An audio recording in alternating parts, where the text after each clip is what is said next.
ამერიკის სენატმა მიიღო კანონპროექტი, რომელიცაც გმობს რუსეთის ფედერაციის მიერ ევროპაში, მათ შორის საქართველოში განხორციელებულ და მიმდინარე ქმედებებს და ასახავს ფაქტ აღსაკვეთად ამერიკის ხელისუფლების მიერ განსახორციელებელ კონტრზომებს. ამის შესახებ ინფორმაციას შტატების კონგრესის საიტი ავრცელებს.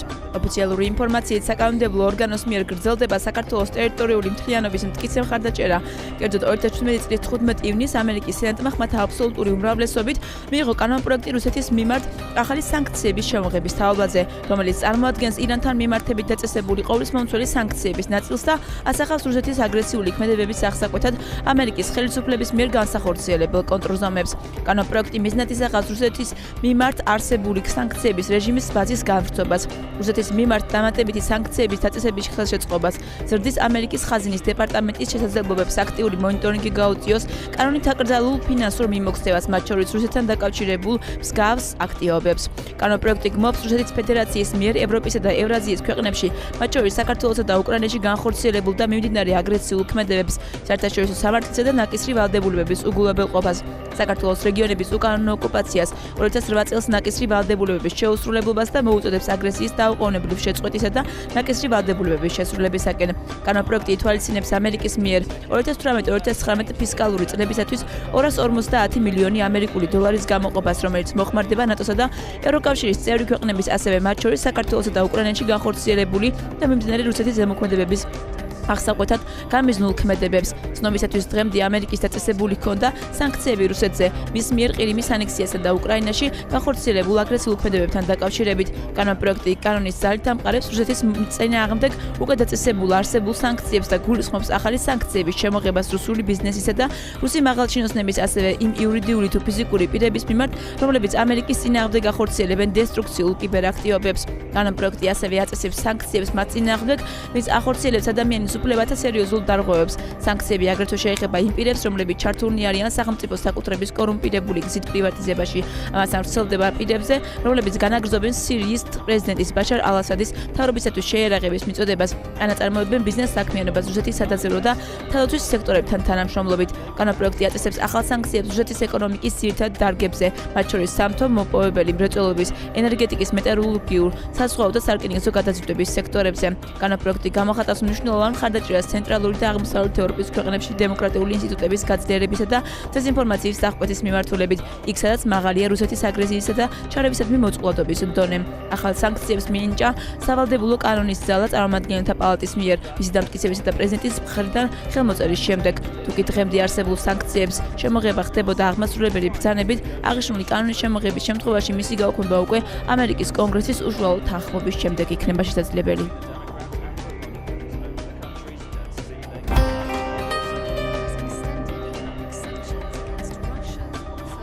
ევროკავშირის საბჭომ რუსეთის მიერ ყირიმისა და სევასტოპოლის უკანონო ანექსიასთან დაკავშირებით შემწყვეტელი ზომების მოქმედება 2018 წლის 23 ივნისამდე გაახანგრძლივა. აღნიშნული შესახებ ევროკავშირის საბჭოს განცხადებაში ენათქვამი, სანქციები მოიცავს ევროკავშირში ყირიმსა და სევასტოპოლიდან პროდუქციის იმპორტის, ყირიმში ან სევასტოპოლში ინვესტიციების ჩადების, ტურიზმის მომსახურების განხორციელების საკრძალვას. ასევე სანქციების თანახმად დაკრძალულია ყირიმში გარკვეული საქონლისა და ტექნოლოგიების ექსპორტი. განცხადებაში ნათქვამია, რომ ევროკავშირი კვლავ გმობს რუსეთის ფედერაციის მიერ ყირიმისა და სევასტოპოლის უკანონო ანექსიას და სრულად განახორციელებს არაღიარების პოლიტიკას.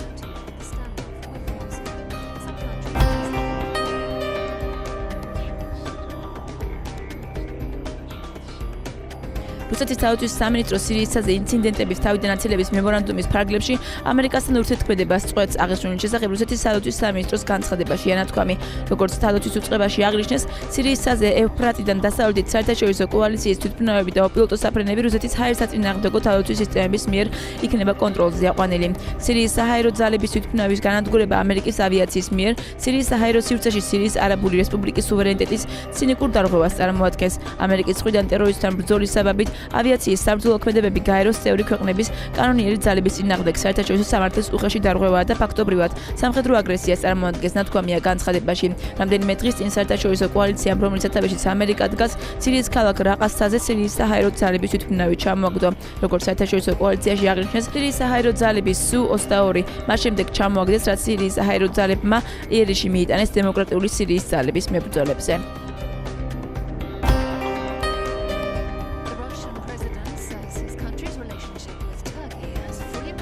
თურქეთის სამხედრო გადატრიალების მცდელობაში გიულენის შესაძლო მონაწილეობის შესახებ ვერაფერს გეტყვით. ამის შესახებ რუსეთის პრეზიდენტმა დოკუმენტური ფილმების ფარგლებში ამერიკელი რეჟისორის ოლივერ სტოუნისათვის მიცემულ ინტერვიუში განაცხადა. პუტინის ინტერვიუები დოკუმენტური ფილმის ფარგლებში ამერიკელი რეჟისორის ოლივერ სტოუნისათვის მიცემულ ინტერვიუში პუტინმა 15 ივლისს თურქეთში მომხდარი გადატრიალების მცდელობის შესახებაც ისაუბრა. თურქეთის პრეზიდენტი რეჯეპ ტაიპ ერდოღანს არასოდეს უთქვამს ჩვენთვის, რომ გადატრიალების მცდელობაში ამერიკას რაიმე როლი ჰქონდა შესრულებული, მაგრამ მე ამ ლოგიკით შემიძლია ვიმსჯელო, თუ გიულენი მართლა მონაწილეობდა გადატრიალების მცდელობაში, მაშინ ამის შესახებ ამერიკის სპეცსამსახურებს რომ მარცოდნოდათ ძნელი დასაჯერებელია, განაცხადა რუსეთის პრეზიდენტმა. მან ასევე ისაუბრა ინჯერლიკის ბაზის შესახებაც. ამასთანავე, როგორც ცნობილია, თურქეთში ინჯერლიკის საჰაერო ბაზაზე ამერიკელებთან ერთად მომსახურე თურქის სამხედროების გადატრიალების მცდელობაში მონაწილეობდნენ. შემაშფოთებელია ის ფაქტიც, რომ ამერიკელებს თურქეთის ბაზაზე ტაქტიკური ბირთვული იარაღი აქვთ და არავინ იცის, რაც შეიძლება და მომხდარიყო მსგავსი დრამატული მოვლენების დროს, აღნიშნავს პუტინი.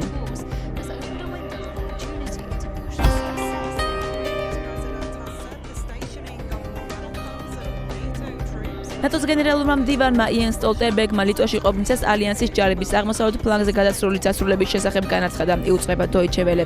დღეიდან ჯარების გადაადგილება დასრულებულია, აღნიშნა გენდივანმა ადაჟის სამხედრო ბაზაზე ყოფნისას. ამით ალიანსმა ერთი წლის წინ ვარშავაში ნაკისრი ვალდებულებები შეასრულა. დაიცვას კავშირი აგრესიაზე მოახდინოს რეაგირება და შეენარჩუნოს მშვიდობა, განაცხადა სტოლტენბერგმა. ის რეგიონში სამხედროთა რაოდენობას საკმარისად მიიჩნევს. მანვე ალიანსის წევრებს მოუწოდა მოსკოვთან დიალოგის გზები ეძებონ. სტოლტენბერგის თქმით, არავის სურს ცივი ომის პერიოდის დაბრუნება. 2016 წელს ჩრდილოატლანტიკურმა ალიანსმა ივლისის 3-ზე მიიღო გადაწყვეტილება ნატოს ძალების ბალტიის ქვეყნებისა და პოლონეთის აღმოსავლეთ ფლანგზე გადასროლის შესახებ, როგორც უკრაინაში, რუსეთის მოქმედებების ფონზე მათი უსაფრთხოების გარანტი.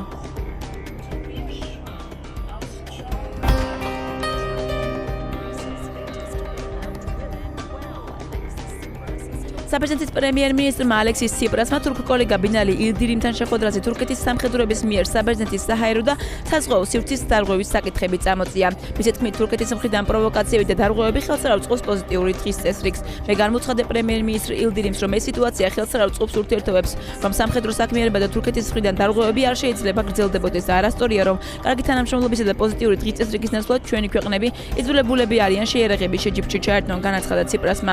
საბერძნეთის პრემიერმა აღნიშნა, რომ ეგეოსის სხვა მშვიდობისა და სტაბილურობის სხვაც უნდა დარჩეს. თავის მხრივ ბინალი ილდირიმმა განაცხადა, რომ ასევე ბერძნული თვითმფრინავები არღვევენ თურქეთის საჰაერო სივრცეს. ეგეოსის სხვაში დარღვევების თავიდან აცილების მცდელობები ერთობლივი უნდა იყოს, აღნიშნავს თურქეთის პრემიერი.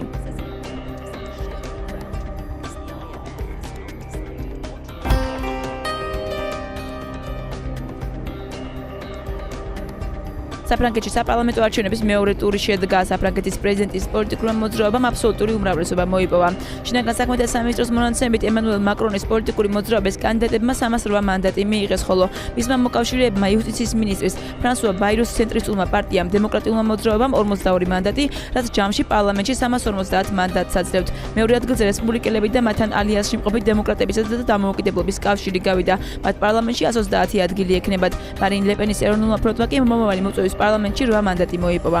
აღსანიშნავია, რომ ეროვნული ფრონტის ლიდერი მარინ ლეპენი პირველად იქნა არჩეული საფრანგეთის ეროვნული ასამბლეის დეპუტატად. მან ქალაქ ენინ ბომოში გაიმარჯვა.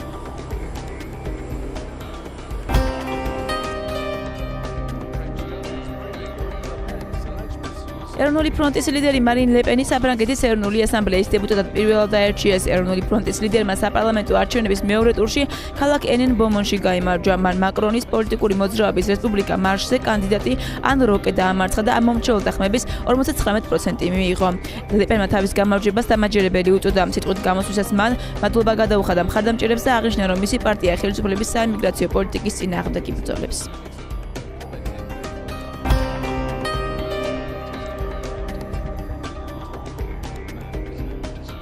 მამაკაცი, რომელიც პარიზში ავტომანქანით პოლიციის ფურგონს დაეჯახა, გარდაცვლილია. ამ შესახებ ქვეყნის შინაგან საქმეთა მინისტრმა ჟირარ კოლონმა განაცხადა.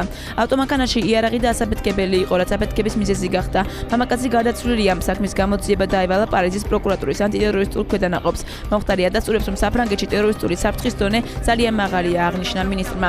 მისივე ინფორმაციით ამ დროისათვის ადგილზე გამნახველები მუშაობენ, რათა დარწმუნდნენ, რომ საფრთხე აღარ არსებობს. ამასთან გადაცვლილი მამაკაცი ცნობილი იყო სპეცსამსახურებისათვის, როგორც სახელმწიფო უსაფრთხოებისათვის საფრთხის მატარებელი.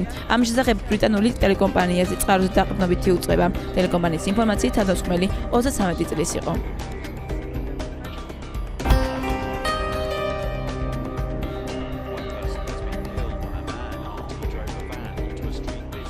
ლონდონის პოლიცია მეჩეთთან ახლოს მომხდარ შემთხვევას ტერაქტის კვალიფიკაციას აძლევს აღნიშნული შესახებ ლონდონის პოლიციის კონტრტერორიზმის დანაყოფის კოორდინატორმა ნეილ ბასუმ განაცხადა. აღნიშნული შემთხვევა განიხილება როგორც ტერაქტი კონტრტერორიზმის დანაყოფი იძიებს ამ საქმეს.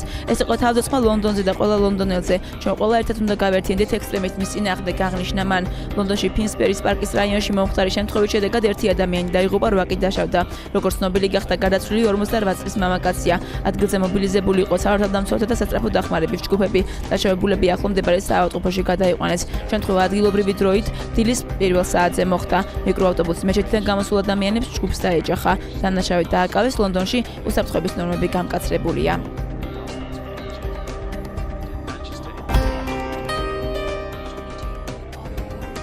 იტალიის პოლიციამ 29 წლის ერაყელი ტოლვირი დააკავა, რომელსაც ბრალი ტერორისტული დაჯგუფება ისლამურ სახელმწიფოს იდეების პროპაგანდისათვის წაუყენეს. როგორც ტერიარხი რაი უწყება დაკავებული პოლიტიკური თავმჯდომარის შესახებ განცხადებათა დროებითი მოთავსების ცენტრში იმყოფებოდა. პოლიციამ სატელეფონო საუბრები მოიპოვა, რომელშიც დაკავებული ერაყელი ურწმუნოებს ემუქრებოდა და ამბობდა, რომ ისლამურ სახელმწიფოს საქმიანობაში მონაწილეობის მისაღებად არ არის საჭირო სირიაში ან ერაყში წასვლა.